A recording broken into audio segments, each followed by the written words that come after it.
A guy was out here picking wildflowers for his wife for Valentine's, and that's when he found her. Got a call on the radio, and when we got here, there was other detectives. It was cold and rainy, a little drizzle, and we walked into the field and looked in a vacuum cleaner box, and there was a newborn baby there. She was a full-term baby, and she looked like she was sleeping.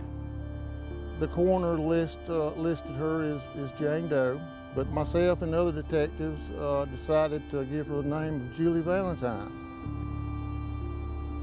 There is child abuse in Greenville County, and we've got an organization that's here to help, to keep her name alive.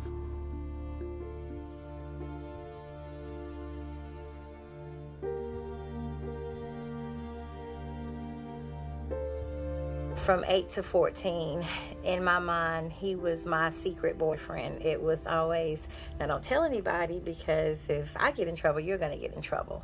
I was just really pleased to find, or thought I was pleased to find, someone who was able to accept me and my son as a package, not realizing that an ulterior motive was involved. I knew something had happened to her because she turned out from a sweet and loving and gentle child into a quiet, timid, scared to death person. I was walking around from day to day in a daze, you know, just internal pain. She remembered being abused by her mom's boyfriend. He told me that there was some things going on with my ex-husband. I was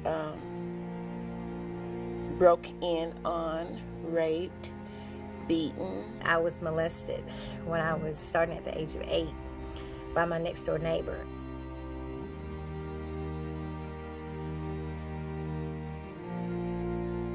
The trauma has been in our family for generations.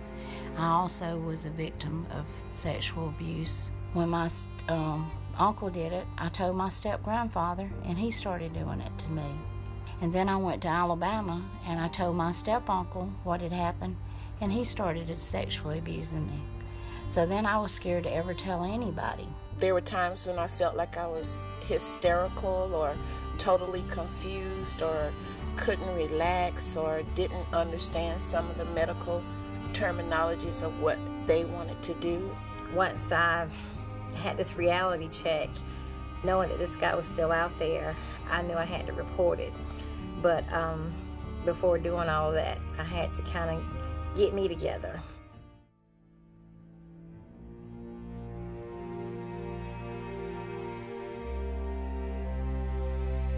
The mission of our center is to end sexual assault and child abuse. One of the best ways that we have found to illustrate and show who it is that we are working with is to use shoes. And we attach a story to each pair of shoes, and each of those stories is an actual story. It's someone who we've seen walk through our doors. It really does tell a story, just one line attached to a ribbon on a pair of shoes. Oftentimes people will comment that if they hadn't been able to come here, if there hadn't been an agency here for them to come to, they would have ended their lives. That things were just so out of control for them that they couldn't live another day. You're here, you don't leave feeling violated again. And pretty much every time I walked through the door, I cried and I wasn't put down, I wasn't belittled. It kind of allowed me one point in my week to be able to open up and where I felt like I was not being judged. So many of these kids, they come in with hollow looks. It's almost as if their spirit's broken, and then they leave here after treatment and they are holding their shoulders high and they have a brightness about them.